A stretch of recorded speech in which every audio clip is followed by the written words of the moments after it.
Welcome to Popternative, where we dive into topical discussions from the worlds of pop culture, social media, and sports.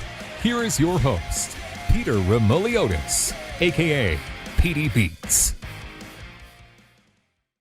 PD Beats here from Popternative. Speaking of Ian Mendes from The Athletic, welcome to the show, sir. Welcome back to the show. It's been a while, but it's good to see you again. Hey, listen, Pete, I'm really appreciative of doing this, and as always, never a shortage of topics to hit on here on draft weekend. Oh, yeah, no, it's crazy. I mean, before we get into that, it's interesting because, especially you've been doing this for quite a bit, even before The Athletic, with Bell Media, with TSN, and you were with Sportsnet as well. Are you still getting used to this idea of with social media that, media personnel and broadcasters have a following, have people that look at their tweets? Like, that's still an interesting thing to get used to, right? Oh, totally. Yeah. Absolutely it is. And I think, you really realize that people are sometimes especially on a weekend like draft weekend. Yeah. You've got situations where people are hanging on your every word. Like this is the type of weekend where people are just constantly hitting refresh, right? Refresh. Like, and you saw it on Friday when I think there was like 4 or 5 significant trades, right? Seth Jones gets traded, Rasmus Ristolainen gets traded, Oliver Ekman-Larsson gets traded. You get the draft. So there's a real sense of like, man, people are hanging on your every word, and I think you really notice on weekends like this, the engagement on social media is a lot higher. Absolutely. Obviously, hockey is kind of the wheelhouse of what you cover, especially with The Athletic and in TSN with Ottawa and everything before that. But you've done other sports as well with Sportsnet. Were you hoping that you were going to have this resume of covering a lot of different sports? I mean, obviously, hockey's the wheelhouse, and we've talked about this before. But you have had an opportunity to cover a lot of different things, and a lot of people don't have that, Ian. Yeah, and you know what? I'm really thankful, and that's in particular of my time at Sportsnet, right? Yeah. Because I got hired as a hockey guy, but they sent me to a lot of things, and I think they knew that I was a baseball fan and I loved baseball, and so I got to cover 5 or 6 World Series and some championship series.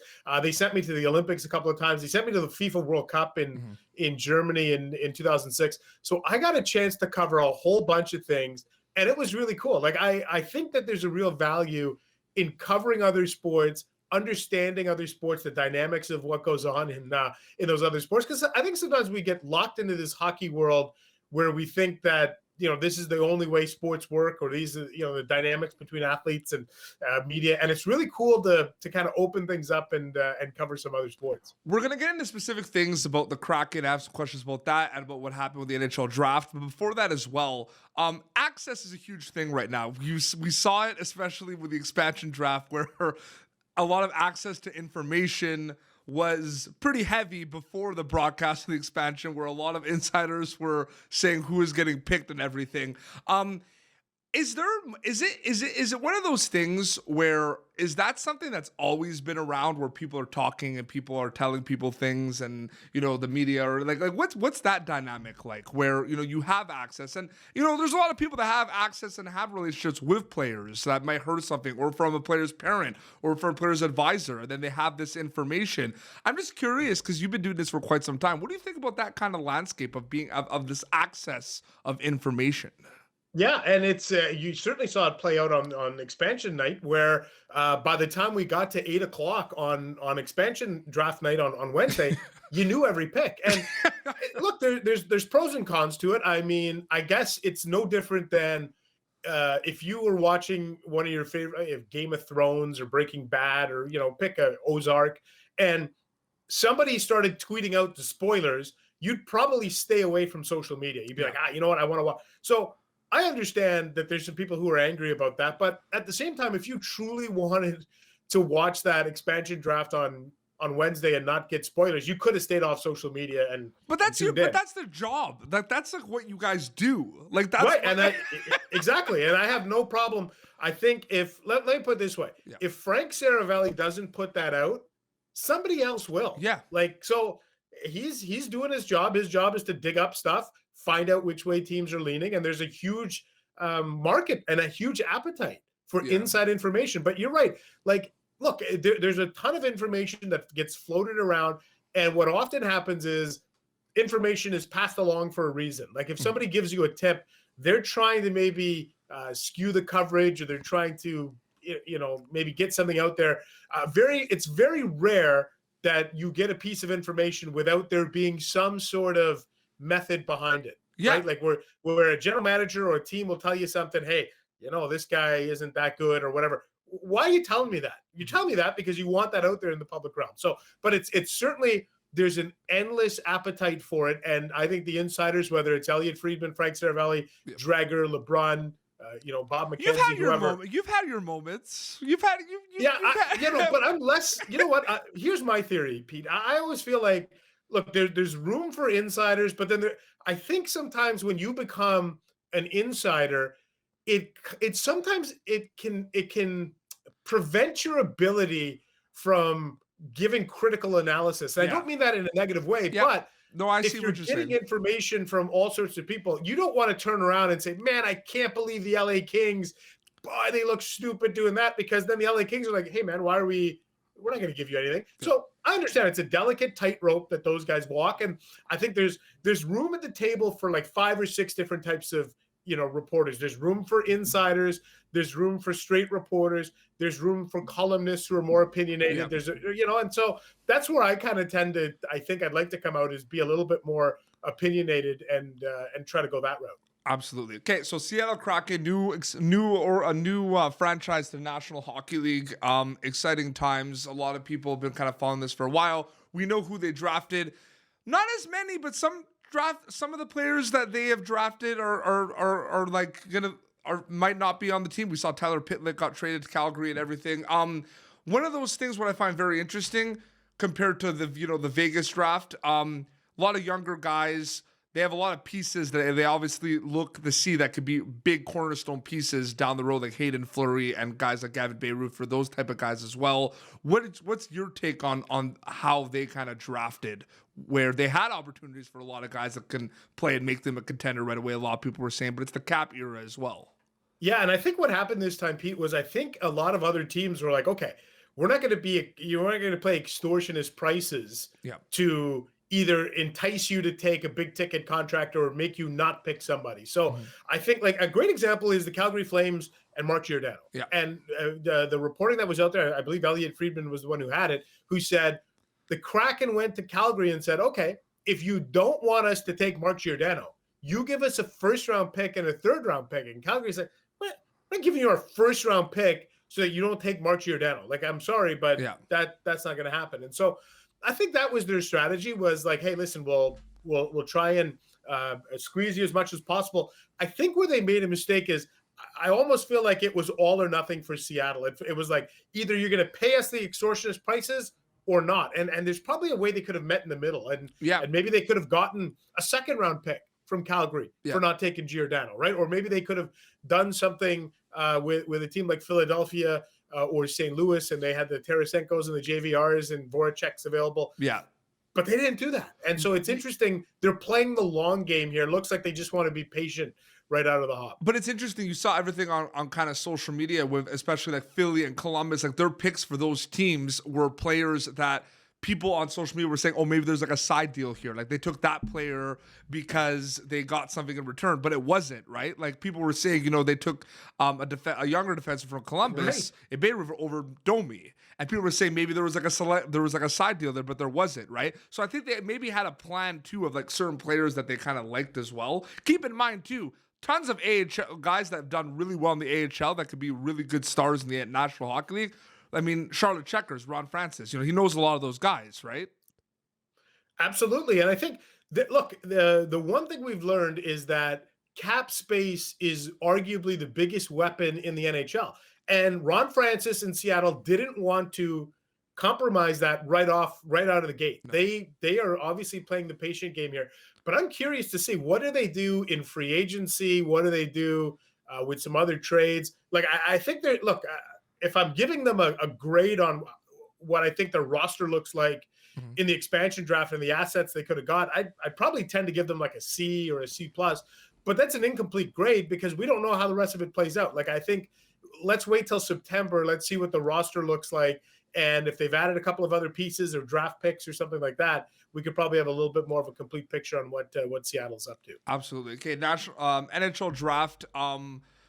I'd say, top 12 picks, no super big surprises. Some guys went a bit higher than people thought. When you have this opportunity, though, you saw it with a few players, especially in the first round, that have parents that their father played in the National Hockey League and had an established career. That's always, I think, gonna be appealing to a general manager in the National Hockey League. Right, we saw it with Cole Sillinger, and then we saw it with Ottawa. Ottawa really surprised a lot of people when they took Tyler Boucher, who's the son of longtime NHL goalie Brian Boucher. And you just look at Ottawa's roster of players. And Brady Tkachuk, his dad played in the NHL. Logan Brown, his dad played in the NHL. Josh Norris and Drake Batherson, their dads played professionally. They had Christian Wolanin, whose dad played in the NHL. So they've had a lot of guys whose fathers played professionally. And I think there's some merit to the fact that either you want to look at it from a straight up genetic standpoint, say like, wow, you probably have some good genes there, but also from, hey, the kid has probably been immersed in high level hockey and had been inside dressing rooms and been exposed to hockey at a high level at a young age. And there's certainly some value to it. It's always fascinating to see how, I don't know that it plays a huge factor, but I do think if you're playing tiebreaker and you got prospect A and prospect B, and prospect A's dad played in the NHL and prospect B's dad didn't, maybe it could be a slight factor in all of it, but I don't think it's like, wow, let's draft this guy because his dad played in the NHL. Absolutely. A little bit of an elephant in the room with a pick that was made yesterday. I'm not going to mention a lot about it, but what I want to do is, as a writer, as an insider, as a broadcaster, when something like that happens with your profession, with the Athletic, what's going through your mind when you see something like that happening? I'll tell you, like Pete, like the first thing, and I was filing for the Athletics because Ottawa had kind of wrapped up their media availability. So I'm starting to type and I'm working. I got Twitter open and I see the tweet. I stopped actually watching the broadcast and I see the tweet, Montreal takes Logan Mailloux. And I thought, okay, that's a joke. Like someone's joking around here. Like, and then I see it coming from the blue checkmark Twitter accounts. I'm like, uh-oh. Like they legit. So I just tweeted out, I just tweeted out the word speechless because that's what it was. It was speechless. It was beyond my comprehension that a professional hockey team in the year 2021 would take a young man who made a mistake like that, who admitted that he probably needs some time to grow. And this coming off the heels of the reporting of Katie Strang this week, Pete, in which the young woman involved in the story said she doesn't feel like the apology from Logan Mailloux was sufficient. And that to me was really eye-opening. So if the victim feels like there hasn't been some degree of restitution / acknowledgement or sympathy from the perpetrator, then I think what we've done here is once again, and if you're a woman watching or listening to this, or you don't feel like you fit in the box in hockey, this doesn't help because what this has done is shown you again that we sometimes, I don't want to say we reward toxic behavior in hockey because I think that's going a little bit strong, but I don't know that necessarily toxic behavior is detrimental to you in hockey. And that's wrong. And we've seen it play out in the Chicago Blackhawks situation. We're seeing it play out with this young man. And I'm not saying that people don't deserve second chances. I think it's really important, Pete.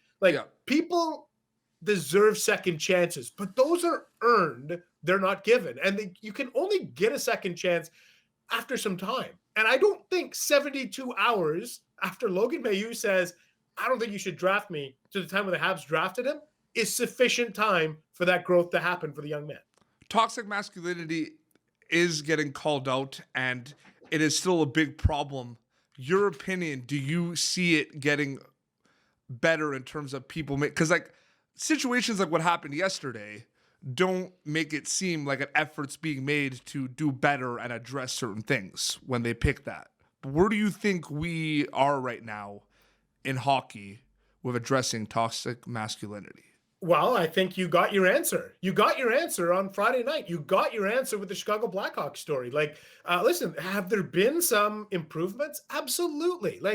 Listen, Luke Prokop felt comfortable enough to, he's the Nashville Predators prospect, to come out I was going to within the bring that last up, month. so I'm glad you brought that up. Yeah, and Luke absolutely. is comfortable enough to come out and say, I'm gay and I'd like to play the NHL. And that's great. And so, yes, on some levels, there has been growth. But when you see the story like you did with Logan Mailloux, you just feel like the culture hasn't shifted enough. Like, look at last year at the NHL draft, and it was Mitchell Miller. Yeah, Mitchell Miller, young man taken by the Arizona Coyotes. Yep, 4th round. And then they ended up renouncing his pick. But why they renounced the pick? They renounced the pick after public pressure to do so, when they found out the young man was involved in some we'll call it aggressive, disgusting, bullying behaviors. And look, I understand. People are saying, oh, he was just 13 years old when he did that. Or even Logan Mailloux, cut him some slack, he's 17. Boys will be boys. Like, you always hear that. Here's the thing, okay? Yeah, boys will be boys. But why is it that young men and boys are allowed to victimize, in the case of Logan Mailloux, like, why are young women the teachable moments for young men? Young women don't exist to be your teachable moment. And that's what's really upsetting. I think there was a lack of respect to this young woman, the way she was treated by Logan Mailloux. And I think there was a lack of compassion from the Montreal Canadiens. So if you're asking me if we're in a better place, yes, I'm not expecting perfection. I'm not expecting that, in 6 months from now, Pete, we're all going to high five. Like, we did it. We got rid of toxic culture in sports. Like, it's always going to be there. But I think things like yesterday make you question. We took a step back. There's no question. We took a step back on Friday. Mm-hmm. Ian, I wanted to thank you so much for coming on Popternative, especially with so many topics. Like I said, the intro, like we got them all in there. But I did want to say very quickly, and we were talking about this before. I'm trying to think the year it was, but the World Cup of hockey, Canada did their practices at the CTC, and I was covering the event for the National Hockey League Players Association, NHLPA. You were there. I was kind of a bit new to scrums in the locker rooms, and I saw you, and you kind of pulled me aside and told me what to do and kind of helped me with that kind of environment. So I did want to say thank you very much for that. I always remember that, and it really means a lot that you did that, Ian. Oh, you betcha. And listen, I think it's important as, and I'm now a veteran reporter, which is another way of saying I'm old. But it's important, right? You got to help younger people through, because at some point we were all wide-eyed and like walking into a press box and feeling uncomfortable. But in hindsight, what I should have done is told you to like walk across that big logo on the carpet with the Senators. That's what I should have done. Brent Wallace would have told me that. Yeah, for sure. Shout out to the Wally and the Thought Show. Be sure to subscribe to them as well. Great show. People could follow you on Twitter and The Athletic. All your amazing stuff. You guys do a great job there, right? Plug away. They could follow you there. Yeah, listen, the Twitter handle is at Ian_Mendes. And The Athletic obviously it's a wonderful platform for sports journalism. And hey, listen, I appreciate you giving me a few minutes to chat on your platform here. Absolutely. This has been Popternative, youtube.com/Popternative. For previous episodes, until next time, this is Ian Mendes from The Athletic and PD Beats signing off. Thank you for tuning in to Popternative. Make sure to check out our past episodes of Popternative on YouTube. Be sure to like Popternative on Facebook and follow us on Twitter. This has been an Autograph Communications production.